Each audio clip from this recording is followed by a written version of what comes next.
Nifty ने एक बहुत अच्छी रिकवरी दिखाई और अपने पिछले हफ्ते के हाई के ऊपर जाकर क्लोजिंग दी है। तो क्या निफ्टी 24,000 के लेवल्स के लिए तैयार हो रहा है? आपको क्या लगता है, प्लीज कमेंट्स में बताइए। इस वीडियो में मैं अपने व्यूज शेयर करूंगा कि मेरे हिसाब से निफ्टी की अगले हफ्ते के लेवल्स और मूवमेंट कैसी रह सकती है, और उसके बाद देखेंगे कि निफ्टी के कल के लेवल्स और मूवमेंट कैसी रह सकती है। निफ्टी ने वीकली बेसिस पे एक बहुत अच्छी क्लोजिंग दी है, तो ये हफ्ता निफ्टी के लिए काफी इंपॉर्टेंट होने वाला है। सो वीडियो बिना स्किप करे एंड तक जरूर देखिएगा। Hello friends, welcome to Trade to Spend. Nifty के वीकली एनालिसिस के एक और वीडियो में आपका स्वागत है। होप आपने हमारा पिछले हफ्ते का वीडियो देखा होगा, जिसमें हमने अपने इस हफ्ते के लेवल शेयर किए थे। हमने क्लियरली मेंशन किया था कि हो सकता है निफ्टी में इस हफ्ते एक पॉजिटिव मोमेंटम रहे और निफ्टी अपने पिछले हफ्ते के हाई के ऊपर जाकर क्लोजिंग दे, और ऑलमोस्ट वैसा ही हुआ। निफ्टी पूरे हफ्ते ऑलमोस्ट साइडवेज मूवमेंट ट्रेड करता रहा और फाइनली फ्राइडे को निफ्टी ने एक पॉजिटिव क्लोजिंग दी है।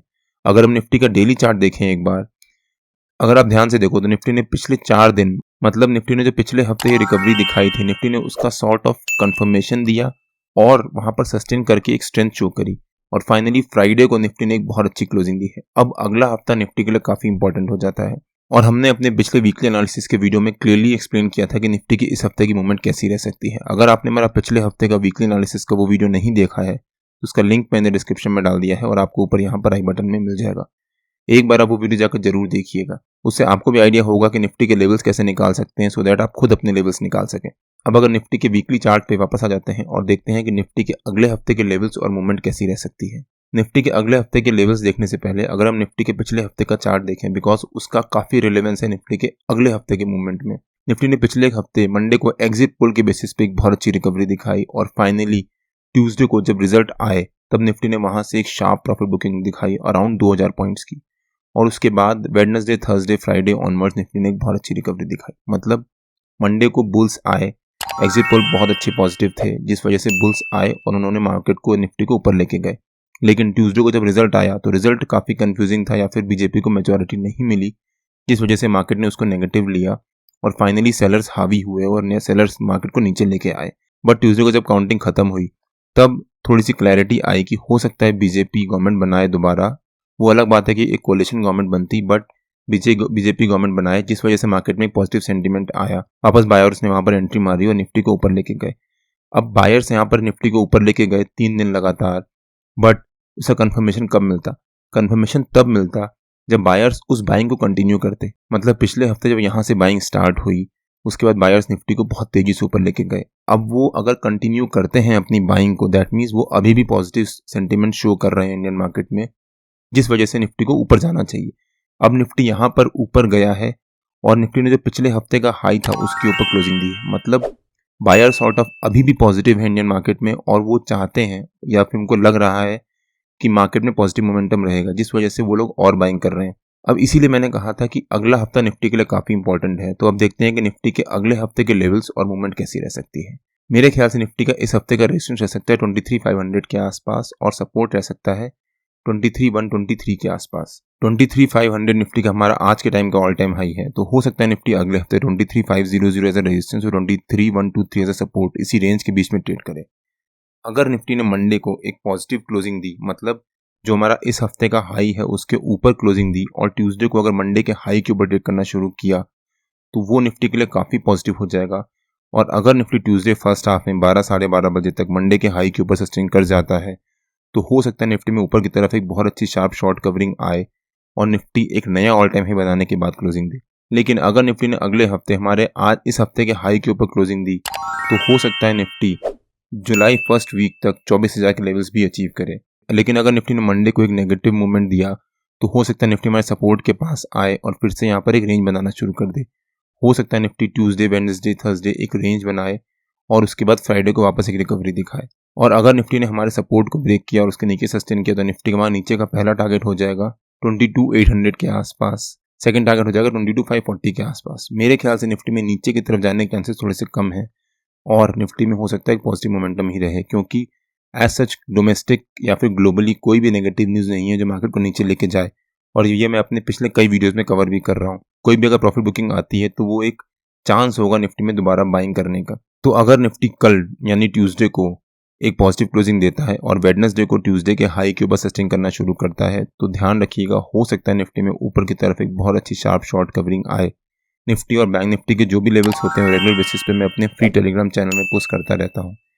अगर आपने मेरा फ्री टेलीग्राम चैनल ज्वाइन नहीं किया है तो उसका लिंक मैंने डिस्क्रिप्शन में डाल दिया है और आप मेरे को टेलीग्राम में ट्रेड टू स्पेंड नाम से सर्च मार्केट ज्वाइन कर सकते हैं। होप आपको आइडिया हुआ होगा कि निफ्टी के अगले हफ्ते की मूवमेंट कैसी रह सकती है। अगर आपकी कुछ क्वेरीज है तो प्लीज़ कमेंट्स में बताइए, मैं उसका आंसर देने की पूरी कोशिश करूंगा। अब अगर निफ्टी के 15 मिनट के चार्ट पे आ जाते हैं और देखते हैं कि निफ्टी की कल की मूवमेंट और लेवल्स क्या रह सकते हैं। जैसा हमने अपने फ्राइडे के डेली एनालिसिस के वीडियो में मेंशन किया था, निफ्टी ने ऑलमोस्ट वैसा ही मूवमेंट दिया। हमने क्लियरली मेंशन किया था कि अगर निफ्टी एक गैप अप ओपनिंग देता है तो वहां पर जंप करके कॉल बाय या पुट सेल मत कर दीजिएगा, थोड़ी देर निफ्टी को वहां पर सस्टेन करने दीजिएगा। निफ्टी ने एक गैप अप ओपनिंग दी और हमारे नो ट्रेडिंग जोन के ऊपर गैप अप ओपनिंग दी। उसके बाद पहली 15 मिनट की कैंडल में एक शार्प प्रॉफिट बुकिंग दिखाई और हमारे नो ट्रेडिंग जोन के नीचे के लेवल के पास आकर सस्टेन करना शुरू किया।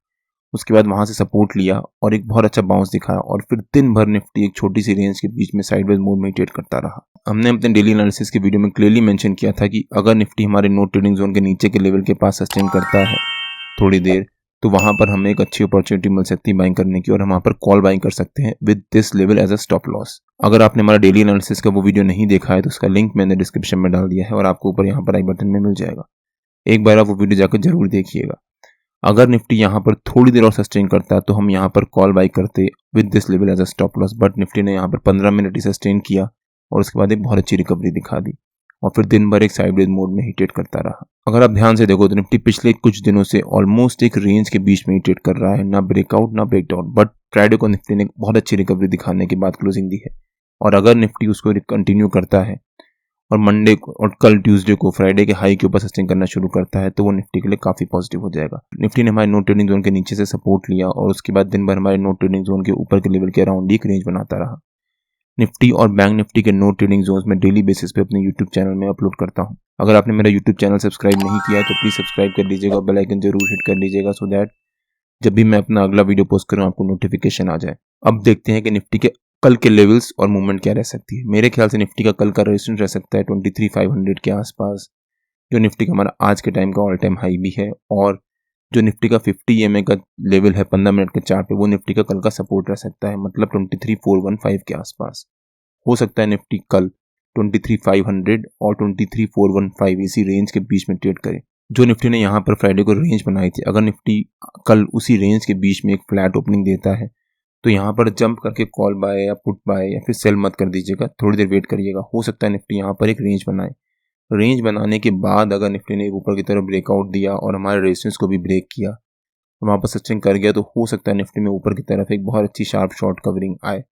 बट अगर निफ्टी ने एक फ्लैट ओपनिंग दी तो हो सकता है निफ्टी एक रेंज बनाए, उसके बाद हमारे सपोर्ट तक आए, यहाँ फिर से निफ्टी एक रेंज बनाना शुरू करे। रेंज बनाने के बाद हो सकता है निफ्टी यहाँ से रिकवरी भी ले ले और वापस जो निफ्टी के फ्राइडे की रेंज थी या फिर हमारा जो रेंज है 23,500 टू 23,415 उसी रेंज के बीच में क्लोजिंग दे।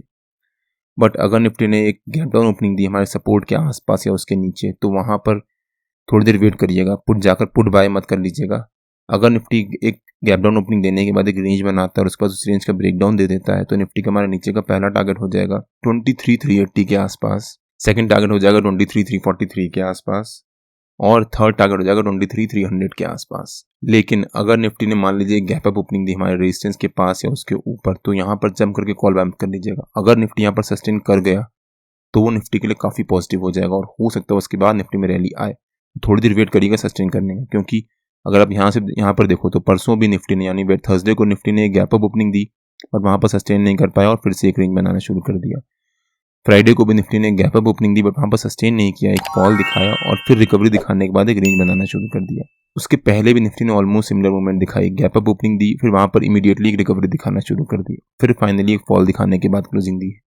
निफ्टी को एक गैप अप ओपनिंग या फिर गैप डाउन ओपनिंग जहां पर भी ओपनिंग दे वहां पर थोड़ी देर सस्टेन करने दीजिए। निफ्टी जहां भी ओपन कर रहा है वहां पर सस्टेन नहीं कर पा रहा है, उसके बाद इमीडिएटली ऊपर की तरफ या नीचे की तरफ मूवमेंट दिखा रहा है और पहले भी निफ्टी ऑलमोस्ट वैसा ही कर चुका है। सो निफ्टी कहीं भी ओपनिंग दे, गैप अप, गैप डाउन या फिर फ्लैट, वहां पर जंप करके कॉल या पुट की ट्राई मत कर लीजिएगा, थोड़ी देर वेट करिएगा। निफ्टी और बैंक निफ्टी के जो भी लेवल्स होते हैं वो रेगुलर बेसिस पे मैं अपने फ्री टेलीग्राम चैनल में पोस्ट करता रहता हूँ। अगर आपने मेरा फ्री टेलीग्राम चैनल ज्वाइन नहीं किया है तो उसका लिंक मैंने डिस्क्रिप्शन में डाल दिया है और आप मेरे को टेलीग्राम में ट्रेड टू स्पेंड नाम से सर्च मार्केट ज्वाइन कर सकते हैं। अगर आपको वीडियो अच्छा लगा हो तो please like, share and subscribe और बेल आइकन जरूर हिट कर लीजिएगा सो दैट जब भी मैं अपना अगला वीडियो पोस्ट करूँ आपको नोटिफिकेशन आ जाए। मैं इस समय वेकेशन में चल रहा हूँ तो हो सकता है मैं कल मार्केट आवर्स में अवेलेबल ना हूँ, बट अगर मैं अवेलेबल हुआ तो मैं अपने लेवल जरूर पोस्ट कर दूंगा।